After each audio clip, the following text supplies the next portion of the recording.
One, two, three, go. Assalamualaikum warahmatullahi wabarakatuh. Di sini saya Muhammad Fahmi dengan NIM 20011100089 ingin menjelaskan sedikit atau menjawab pertanyaan dari Bapak kami dosen pengampu Bapak Dadang dari mata kuliah Sistem Informasi Manajemen. Soal pertama ialah, menurut saudara apa yang dimaksud dengan hal-hal berikut? Yang pertama itu pengertian digital governance. Governance atau tata pemerintahan memiliki arti seluruh mekanisme, proses, dan lembaga-lembaga di mana warga dan kelompok masyarakat mengutarakan kepentingan mereka, menggunakan hak hukum, memenuhi kewajiban, serta menjembatani perbedaan-perbedaan di antara mereka. Pertanyaan kedua, sebutkan dan jelaskan manfaat digital governance terhadap pengembangan pelayanan publik. Manfaat yang didapatkan adalah untuk dapat memperbaiki sebuah kualitas pelayanan publik dari pemerintahan pada para stakeholder. Yang utama ialah di dalam hal-hal kriteria efektivitas dan juga efisiensi pada berbagai bidang kehidupan bernegara. Dan juga supaya meningkatkan transparansi, kontrol, dan juga akuntabilitas penyelenggaraan pemerintahan. Ini di dalam sebuah rangka penerapan konsep good corporate governance.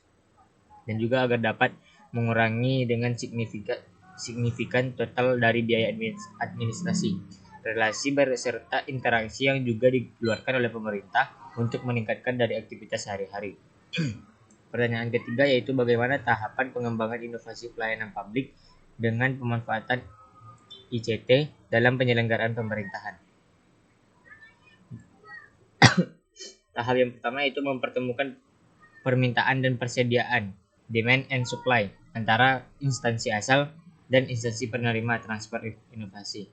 Tahap kedua adalah menentukan ruang lingkup, merancang metode dan menyusun rencana kerja transfer.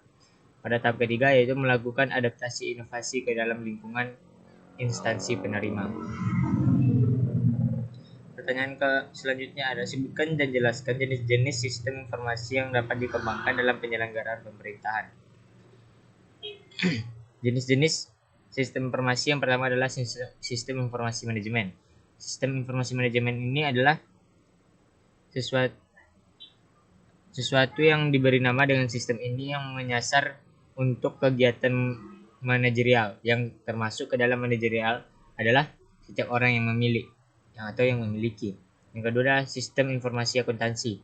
Jenis yang kedua adalah sistem informasi akuntansi atau yang disebut SIA. SIA merupakan implementasi sistem informasi yang berhubungan dengan sistem akuntansi dari suatu organisasi atau perusahaan. Yang ketiga adalah sistem informasi keuangan. Sistem informasi keuangan merupakan sistem informasi yang berbeda yang saya maksud ada yang berada di bawah manajemen dengan fungsi untuk mengatur keuangan perusahaan. Sistem informasi keuangan ini nantinya akan terintegrasi dengan sistem informasi akuntansi untuk masalah pencocokan datanya. Yang keempat adalah sistem informasi manufaktur, yaitu untuk bisnis Anda yang bergerak dalam bidang manufaktur atau produksi memiliki sistem informasi manajemen ini adalah hal yang wajib.